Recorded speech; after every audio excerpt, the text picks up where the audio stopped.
media pembelajaran untuk save our earth.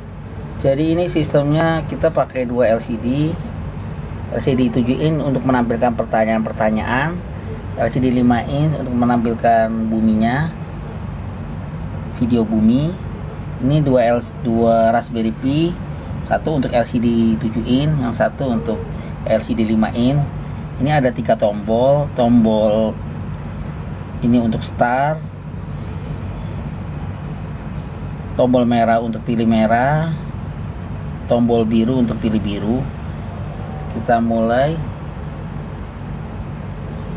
Kamu semalam tidur menggunakan AC. Setelah kamu bangun, urutan aktivitas yang kamu lakukan adalah mematikan AC, mandi sarapan, mematikan AC. Kita pilih. Tahukah kamu, ternyata penggunaan AC dan kulkas justru membuat cuaca dan suhu di bumi menjadi semakin panas. Hal itu disebabkan karena kulkas dan AC dapat mengeluarkan gas CFC. Untuk lebih jelasnya, yuk kita bahas bagaimana prosesnya. Gas CFC yaitu klorofluorokarbon. Gas ini merupakan senyawa organik yang hanya mengandung karbon, fluorin, dan fluorida. Jadi, ketika kita menyalakan AC dan kulkas, gas CFC keluar dari alat tersebut dalam bentuk freon dan bercampur dengan udara. Ketika gas CFC bercampur dengan udara, maka gas CFC akan terurai menjadi atom Cl atau klorin yang sangat reaktif terhadap atom oksigen. Hal tersebut membuat lapisan ozon menjadi berkurang, menipis, atau berlubang. Ketika ozon berlubang, saat itulah lapisan ozon tidak dapat menahan sinar ultraviolet dari matahari. Oleh karena itu, suhu bumi menjadi naik. Tahukah kalian, pada tahun 1900 suhu bumi hanya sekitar 15 derajat Celcius. Namun, sekarang suhu bumi rata-rata bisa mencapai 33 derajat Celcius. Suhu tersebut naik 1,1 derajat Celcius setiap tahunnya. CFC juga merupakan faktor penyebab pemanasan global, yakni disebabkan terbentuknya gas CO2. Cahaya matahari yang seharusnya dipantulkan bumi justru dipantulkan kembali ke dalam bumi. Serem banget kan? Oleh karena itu, kita harus melakukan sesuatu untuk mengatasi hal tersebut. Caranya, jangan mengurangi penggunaan AC dan kulkas dalam sehari. Gunakan seperlunya saja ya teman. Selain itu, kita bisa mengurangi panas dengan menanam pohon di pekarangan rumah.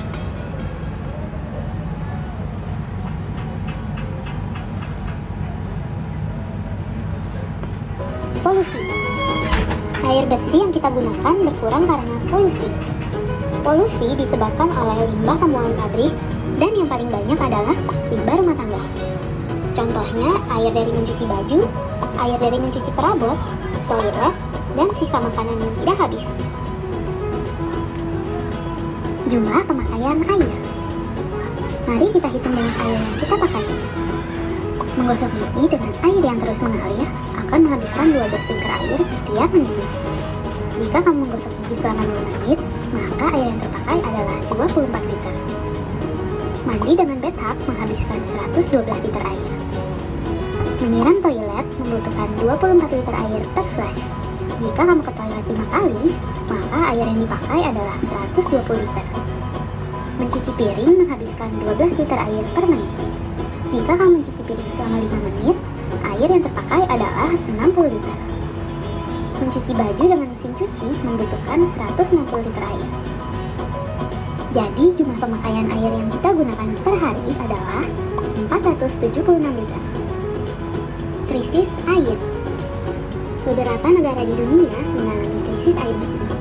Salah satunya adalah negara Afrika, yaitu di kota Kenya. Penduduknya hanya bisa memakai 95 liter air per hari. Air bersih sangat sulit didapatkan karena adanya kekeringan. Kaum wanita dan anak-anak harus berjalan sangat jauh untuk mendapatkan air. Perjalanan yang dilalui selain panas dan jauh juga berbahaya, karena tingkat kriminal di daerah Kenya cukup tinggi. Air yang mereka dapat juga mengandung bakteri berbahaya yang dapat menyebabkan penyakit-penyakit berbahaya seperti diare dan dehidrasi. Menghemat air. Bagaimana cara kita menghemat air? Berikut beberapa cara yang dapat kamu lakukan. Saat menyikat gigi, taruh air dalam gelas untuk berkumur. Jangan biarkan air terus mengalir dan pastikan keran air tertutup dengan benar. Saat mandi, gunakan shower karena pemakaian airnya lebih sedikit daripada menggunakan gayung atau bathtub. Usahakan mandi tidak lebih dari 5 menit. Pastikan cucian baju ibumu penuh sebelum dicuci. Karena air yang digunakan untuk mencuci semua baju sama banyaknya dengan mencuci satu baju saja. Saat mencuci piring, tampung air dalam baskom untuk membilas piring. Cara ini lebih hemat daripada menggunakan air yang terus mengalir. Dengan itu saja, kamu sudah membantu orang-orang yang kekurangan air dan mengubah masa depan mereka menjadi lebih baik. Yuk kita hemat air mulai dari sekarang.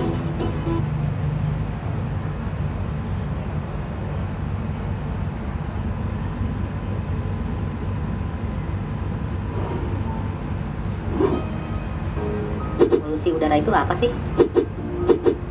Polusi udara adalah suatu kondisi di mana kualitas udara menjadi rusak dan terkontaminasi oleh zat-zat, baik yang tidak berbahaya maupun yang membahayakan kesehatan tubuh manusia. Menurut WHO, 7 juta orang meninggal disebabkan oleh polusi udara. Apa sih yang menyebabkan polusi udara? Penyebabnya adalah asap kendaraan, asap pabrik, kebakaran, asap gunung berapi, kebakaran hutan, asap rokok, bahkan sampah yang menumpuk pun bisa menjadi penyebab polusi udara. Apa dampaknya? Dampaknya adalah mengganggu pernafasan, mengganggu kesehatan kulit, mengganggu kesehatan mata, dampak buruk bagi tanaman, pemanasan global. Lalu, bagaimana cara kita mencegah polusi udara? Kita bisa mencegahnya dengan cara tidak menebang pohon sembarangan, tidak merokok di tempat umum, naiklah transportasi umum, mulai hidup sehat dengan menggunakan sepeda. Mari perbaiki kualitas udara kita. Hal sekecil apapun bisa berdampak besar jika kita lakukan bersama.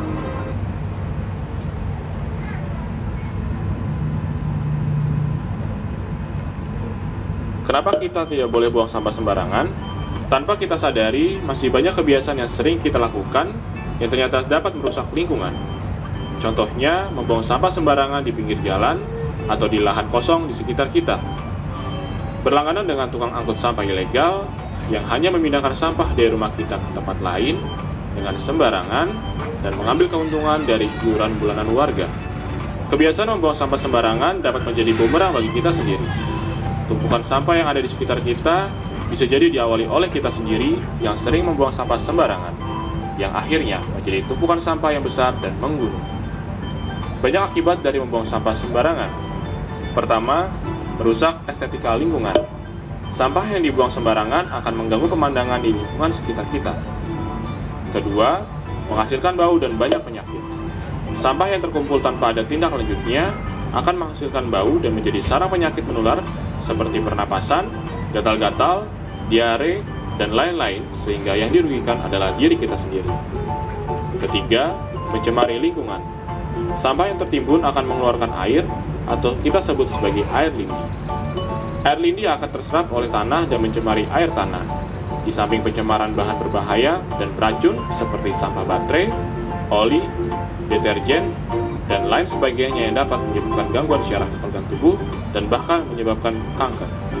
Keempat, dapat menyebabkan banjir. Sampah yang setiap harinya kita buang sembarangan, terlebih ke sungai, walaupun hanya sedikit, lama-kelamaan akan menumpuk dan mengakibatkan banjir. Kelima, dampak sosial.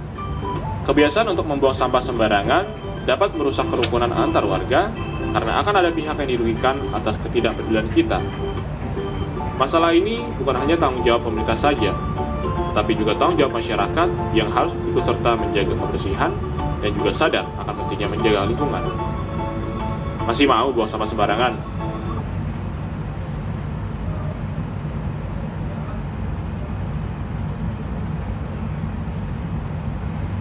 Apa itu sampah organik dan anorganik? Tahukah kamu kalau sampah itu terbagi menjadi beberapa kategori? Yang dimaksud dengan sampah itu sendiri adalah material sisa yang sudah tidak diinginkan lagi setelah berakhirnya suatu proses. Contohnya, seperti saat kamu mencuci tangan dan mengelap tanganmu dengan tisu. Setelah itu, tisu tersebut tidak terpakai kembali. Secara umum, sampah dibagi menjadi dua kategori, yaitu sampah organik dan anorganik. Sampah organik adalah sampah yang mudah membusuk atau dapat terurai dengan sendirinya, seperti sayuran, daging, buah-buahan, atau kita sering menyebutnya dengan sampah dapur. Selain itu juga daun-daun kering, ranting pohon, hingga kotoran hewan termasuk dalam kategori sampah organik. Sedangkan sampah anorganik adalah sampah yang tidak dapat membusuk. Dengan kata lain, membutuhkan bantuan bahan lain untuk dapat mengolah sampah anorganik. Contohnya, botol bekas air mineral, kantong plastik, kaleng, kaca, dan lain sebagainya. Selain kedua jenis tersebut, terdapat juga jenis ketiga, yaitu B3, atau yang dikenal dengan bahan berbahaya beracun. Biasanya sampah yang termasuk dalam kategori B3 ini adalah pembersih lantai, kamper, oli, baterai, aerosol, hingga obat anti nyamuk, dan lain sebagainya. Alasan utama barang-barang tersebut termasuk dalam sampah B3 adalah karena beracun, mudah terbakar, atau mudah meledak. Sudah siapkah kamu memilah sampah?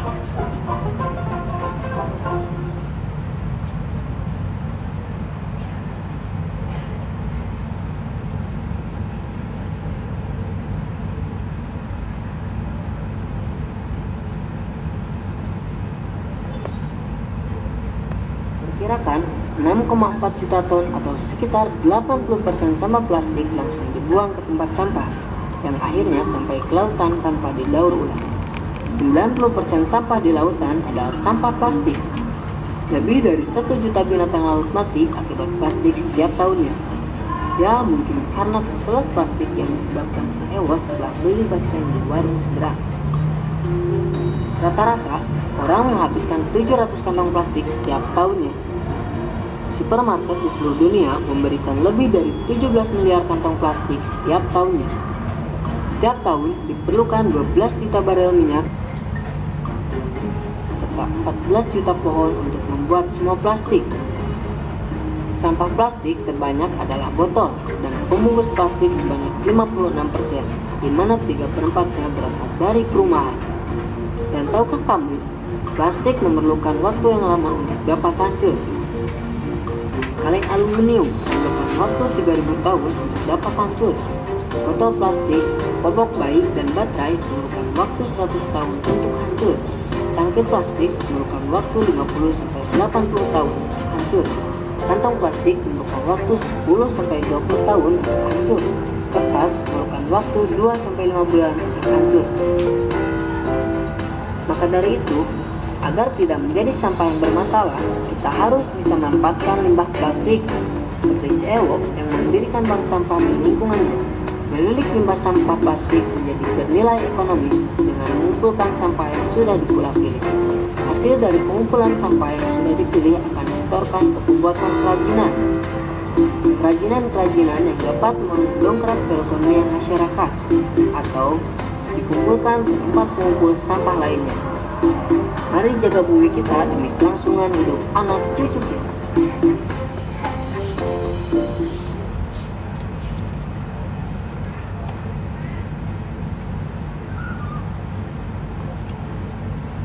Seperti yang kita tahu, bahwa dalam melakukan kegiatan menulis, kita membutuhkan media yaitu kertas.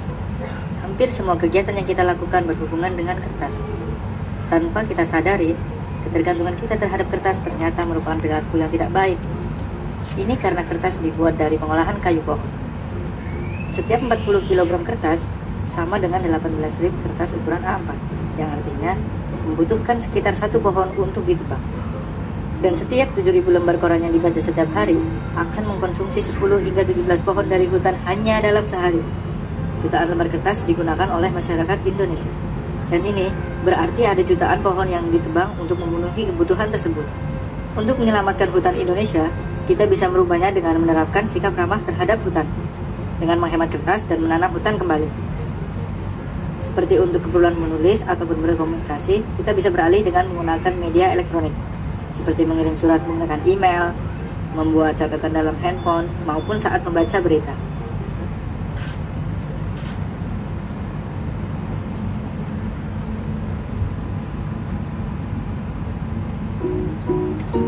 Waspada dampak kebakaran hutan dan lahan. Rusaknya ekosistem, dampak kebakaran menyebabkan musnahnya flora dan fauna yang tumbuh dan hidup di hutan. Asap dari kebakaran hutan merupakan polusi udara yang dapat menyebabkan penyakit ispa, asma, penyakit paru-paru, penyakit jantung, serta iritasi pada mata, tenggorokan, dan hidung. Kabut asap dari kebakaran hutan juga dapat mengganggu jarak pandang dan transportasi. Tersebarnya asap dan emisi gas karbon dioksida dan gas-gas lain ke udara, sehingga dapat menyebabkan pemanasan global dan perubahan iklim. Kebakaran hutan mengakibatkan hutan menjadi gundul. Hal ini dapat menyebabkan tanah longsor ataupun banjir. Kebakaran hutan dan lahan juga mengakibatkan berkurangnya sumber air bersih dan bencana kekeringan, karena tidak ada lagi pohon untuk menampung cadangan air.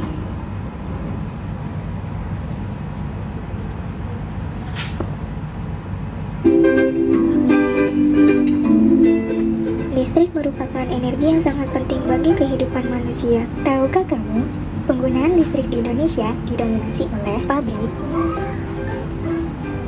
perkantoran, dan rumah sakit. Penggunaan listrik, jika penggunaannya berlebih, akan menimbulkan dampak yang sangat buruk bagi kehidupan kita sehari-hari.